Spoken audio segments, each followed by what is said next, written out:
Sabar iku mustikane laku, permata yang menuntun jiwa menuju cahaya sejati.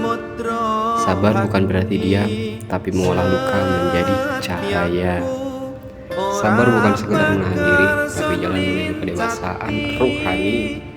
Gusti Allah itu yang terfirman dalam surat Al-Baqarah 193. Innallaha ma'as-sabirin. Sesungguhnya Gusti Allah niku sinarang tiang-tiang ingkang pada sabar. Sabar adalah inti dari laku sejati. Bagaimana diajarkan para leluhur Nusantara. Dalam serat Wedatama disebutkan, sabar iku ing kalbu kang tanpa ana pepadane, yaitu mustikane laku.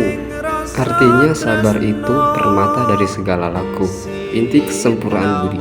Bila hati sabar, jiwa menjadi teduh dan hidup tak lagi dikendalikan nafsu.